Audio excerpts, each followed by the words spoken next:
Assalamualaikum warahmatullahi wabarakatuh. Sahabat yang dirahmati Allah dimanapun berada, Alhamdulillah kembali lagi bersama saya Zulmi Azwar dalam acara kuliah 7 menit menjelang berbuka puasa. Sahabat yang dirahmati Allah, kali ini saya ingin menyampaikan salah satu hadis yang panjang yang berkenaan dengan sabar dalam ketaatan. Hadis ini hadis Sahih Muslim, hadis ke-3005 yang sangat panjang ya.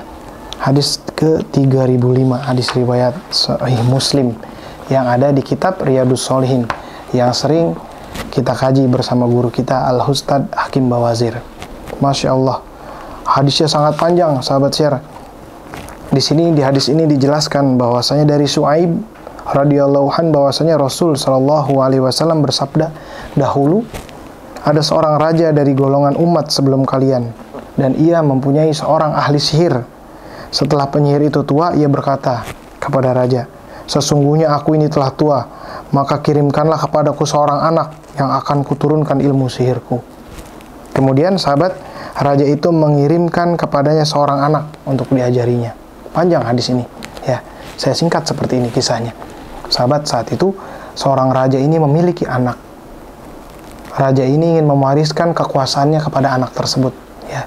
Sebelumnya anak itu diwajibkan mempelajari sihir agar ia bisa lebih berkuasa nanti di kerajaannya, karena penyihirnya ini sudah tua ya, udah di akhir-akhir umurnya, maka harus ada penggantinya. Nah, dikirimkanlah seorang anak ini untuk mempelajari sihir. Singkat cerita, akhirnya anak ini dikirimkan ke tempat yang jauh untuk belajar sihir. Begitu, dikirimkan tempat yang jauh, tapi saat di jalan itu sahabat, dia tidak hanya belajar sama orang ahli sihir, tapi dia juga belajar sama orang ahli agama, ahli ilmu, rahib kalau zaman dahulunya.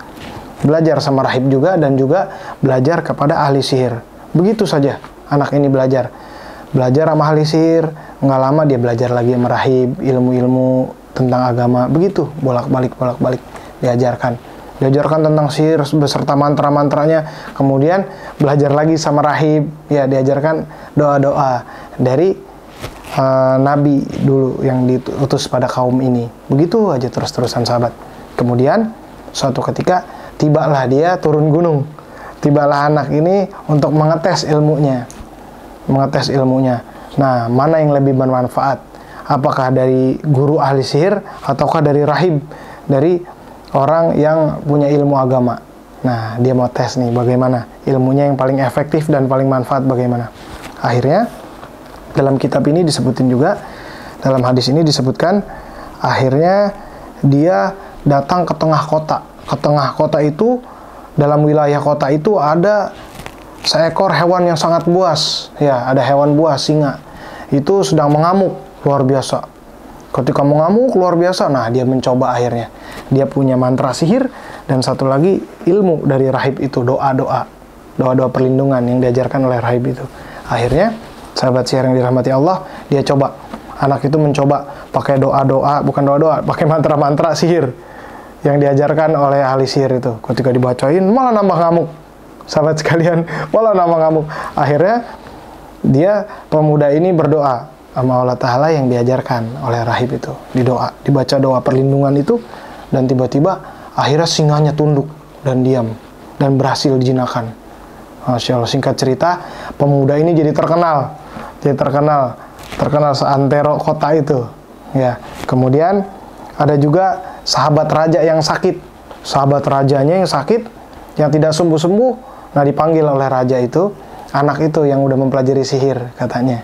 Akhirnya dicoba lagi tuh pakai doa yang sihir tadi sahabat, tidak sembuh. Tapi ketika pakai doa perlindungan, bukan mantra-mantra ya, doa-doa perlindungan itu sembuh lagi tuh akhirnya dari penyakitnya, orang yang punya sakit itu. Masya Allah, luar biasa. Tak sampai di situ sahabat yang dirahmati Allah, juga ada orang yang buta dan berpenyakit lepra. Nah, diobati juga dengan doa-doa perlindungan yang diajarkan rahib itu kepada pemuda itu. Akhirnya sang raja ini singkat cerita senang. Dia bilang, wah hebat nih anak saya, akhirnya bisa meneruskan kerajaan saya, bisa meneruskan nih tahta saya, bisa meneruskan jadi penyihir yang paling hebat. Ditanya akhirnya sama ayahandanya anak itu, wahai anakku, apa yang sudah kau pelajari sehingga kamu sudah hebat, sudah terkenal, sudah mampu melakukan sihir? Akhirnya pemuda itu jujur kepada ayahnya, wahai ayah, saya tak hanya mempelajari sihir, tapi saya juga mempelajari agama, ilmu agama dari rahib Fulan bin Fulan, begitu. Akhirnya ayah ini murka, loh, kamu saya suruh belajar sihir, kenapa belajar sama rahib, belajar ilmu agama? Ya, raja-raja zaman dulu, sahabat share sekalian, itu banyak yang mengaku-ngaku dewa, mengaku-ngaku Tuhan, termasuk raja ini. Kata rajanya, saya Tuhan ini, bukannya Tuhan kamu. Ya, saya bisa punya kekuasaan di seluruh kerajaan ini. Mana Tuhan kamu kekuasaannya?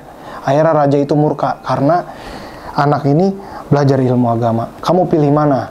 Tuhan saya, kata raja itu, atau Tuhanmu? Tapi anak ini bersabar dalam ketaatan dan tetap memilih taat kepada Allah Subhanahu wa Ta'ala, bersabar dalam ketaatan. Nah, ini merupakan tingkat sabar yang paling tinggi. Bukan sabar menghadapi kesulitan saja, tapi sabar dalam taat kepada Allah. Ini merupakan sabar yang tingkatannya paling tinggi. Maka anak itu pun ditindak dan disiksa agar kembali ke ajaran agamanya yang dahulu, yang menyembah rajanya itu. Anak itu tetap tidak mau, sahabat, karena sudah menemukan petunjuk, karena sudah ada hidayah di hatinya, dia tetap tidak mau.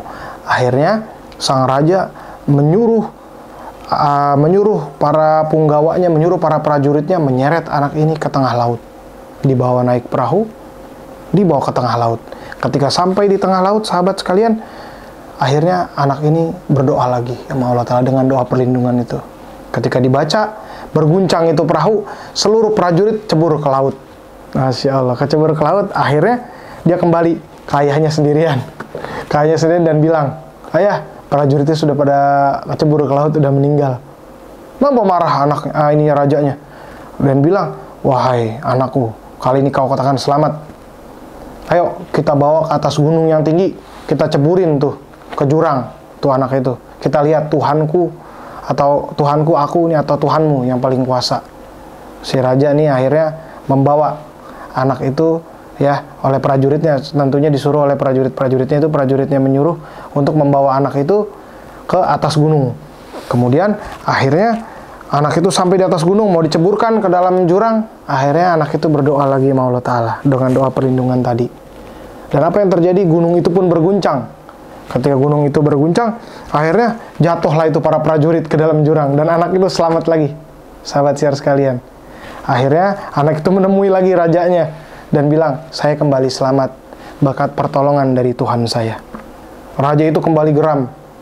Akhirnya geram, ingin membunuh anak itu. Gimana caranya biar bisa ngebunuh anak itu? Ya, dan kisah ini sahabat share sekalian juga diabadikan di Al-Quran surat Al-Buruj, wassama'i dzatil buruj, dan seterusnya. Ya, tentang ashabul ukhdud, tentang orang-orang yang diceburkan ke dalam parit. Nah, kita lanjut kisahnya. Akhirnya pemuda itu bilang, kalau ingin membunuh saya, katanya ada caranya. Kumpulkan orang sebanyak-banyaknya. Kumpulkan orang sebanyak-banyaknya. Kemudian nanti ketika sudah dikumpulkan, panah saya tepat di kepala saya dengan kata-kata yang saya ucapkan. Akhirnya singkat cerita dikumpulkan itu ke lapangan yang luas, orang-orang itu dikumpulkan, orang-orang negeri itu dikumpulkan. Nah, orang-orang negeri itu udah cinta, udah tahu tentang pemuda itu, udah banyak. Ya, udah banyak tahu tentang pemuda itu karena udah banyak menyelamatkan mereka dari hawan buas dan penyakit segala macam. Ya, pemuda ini dicintai sama rakyat itu, sama rakyat-rakyat negeri itu. Akhirnya dikumpulkan. Ketika sudah dikumpulkan, pemuda itu diikat di salah satu tiang. Kemudian pemuda itu bilang, apabila ingin membunuhku, ya, panahlah di kepalaku, tepat di kepalaku. Tapi jangan lupa dengan mengucap, dengan menyebut nama Tuhan anak muda itu. Bismi Rabbikal Ulam. Ya Allah, luar biasa. Maknanya sangat luar biasa. Ya, tidak bisa dibunuh, tapi bisa dibunuh dengan menyebut nama Tuhannya pemuda itu. Nah, ini dakwah yang luar biasa, sahabat share sekalian. Nggak bisa dibunuh dengan cara apapun, nggak bisa dibunuh, tapi dengan menyebut nama Allah baru bisa dibunuh. Orang ini nggak kebal, sahabat. Tidak kebal orang ini. Orang ini bisa, buktinya bisa terbunuh. Tidak kebal, tidak mencari-cari ilmu kebal, tidak bikin jimat di badannya, ditulis segala macam, enggak, berdoa. Karena hakikatnya nggak ada orang yang sakti. Guru kita Al-Ustaz Hakim Bawazir bilang, hakikatnya nggak ada orang yang sakti. Ya, hakikatnya itu semua pertolongan dari Allah Ta'ala. Apalagi orang-orang soleh, para wali, para aulia. Kemarin di tayangan sebelumnya, Sunan Giri, ya, dengan doanya, perlindungannya, nggak ada yang bisa menembus keratonnya yang lau. Nah, itu termasuk karomah. Jadi jangan jadi seorang sakti, jadilah orang yang selamat dunia dan akhirat. Maka akan selamat dimanapun berada. Guru kita lihat, apakah dengan membaca mantra-mantra perlindungan? Tidak. Guru kita membaca Bismillahilladzi la yadurru ma'asmihi syai'un fil ardi wala fis sama wa huwas samiul alim. Atau ya hayyu ya qayyum bi rahmatika nastaghis. Kita lihat dahsyat-dahsyatnya doa-doa perlindungan yang diajarkan sama Nabi, ya, sehingga mampu membawa kemenangan di dalam dakwahnya guru kita. Nah, ini wajib kita teladani. Kembali ke kisah ini, kisah Ashabul Ukhdud ini, ya, kisah orang-orang yang di dalam parit. Akhirnya Raja ini geram, dan geram akhirnya menyuruh Algojo untuk memanah tepat di jidatnya ini pemuda tadi, dengan menyebut tadi Bismi Rabbikal Ulam. Ketika dengan menyebut nama Tuhan pemuda itu, akhirnya ketika dipanah, syahidlah pemuda itu, wafat. Dan sedihlah semua orang yang ada di lapangan tersebut, di tanah lapangan tersebut, semua orang sedih karena pemuda itu wafat. Ya, dan sekaligus membuktikan bahwasanya kekuasaan manusia, raja yang mengaku Tuhan itu nggak bakal bisa apa-apa, nggak bakal bisa ngebunuh. Satu nyawa aja nggak bisa dia bunuh. Tapi dengan menyebut nama Tuhannya pemuda baru bisa terbunuh. Akhirnya orang-orang yang ada di situ beriman. Amana birabbil ulam, katanya. Saya beriman kepada Tuhannya pemuda itu. Ya Allah, seada-adanya orang beriman. Habiskah ceritanya di situ, sahabat sekalian? Tidak habis di situ. Tidak habis di situ. Raja itu akhirnya marah yang luar biasa. Akhirnya dibikin parit, ya, parit itu ada apinya yang berkobar, dan Raja itu bilang, kalau yang tidak mau ikut kembali ke ajaran saya, masuk ke parit itu, begitu, suruh masuk ke dalam parit. Akhirnya terjadilah, orang-orang itu tetap beriman, ribuan orang masuk ke dalam parit, syahid mengikuti pemuda tersebut, syahid karena istiqomah dalam tauhid la ilaha illallah.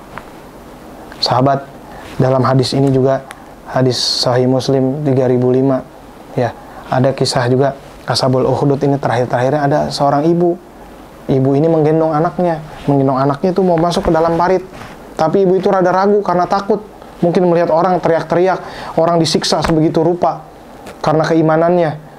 Ibu ini rada takut, tapi Allah menunjukkan keajaibannya. Akhirnya anak yang digendong itu bicara kepada ibunya, berbicara agar ibunya tenang, agar tabah, tetap membawa iman dan takwa kepada Allah Subhanahu wa Ta'ala. Akhirnya dengan berpelukan, ibu itu dan anaknya menceburkan diri ke dalam parit dan turut syahid sebagai orang yang tetap beriman kepada Allah dan Rasulnya. Masya Allah, sahabat syiar yang dirahmati Allah. Panjang memang kisahnya, dan apa doa yang dibaca oleh pemuda itu sehingga tetap selamat dari kejahatan-kejahatan orang yang jahat, ya, yang ingin menyiksanya, yang ingin membunuhnya. Apa doa itu, sahabat? Doa itu boleh dicatat, nanti ditulis sama editor di bawah ini, ya. Ada ditulis di bawah sini. Allahumma finihim bima syita. Allahumma finihim bima syita. Yang artinya, ya Allah, cukupkanlah aku dari kejahatan mereka sesuai dengan cara yang Engkau kehendaki. Masya Allah. Nah, doa ini kita amalkan, ya, ketika kita dalam kesulitan, ketika kita mungkin dizolimi sama orang, nah kita doakan yang dizolimi, yang udah kelewat zolim, kita baca doa itu. Allahumma finihim bima syita. Ya Allah, cukupkanlah aku dari kejahatan mereka dengan cara yang Engkau kehendaki. Masya Allah. Demikian sahabat syiar sekalian, semoga bisa kita amalkan doa perlindungan, ya, yang diajarkan dari Nabi kita Muhammad SAW, yang inspirasinya dari seorang pemuda tadi yang beriman kepada Allah Ta'ala dan akhirnya diselamatkan sama Allah Ta'ala. Itu saja sahabat syiar sekalian. Wal afu minkum. Wassalamualaikum warahmatullahi wabarakatuh.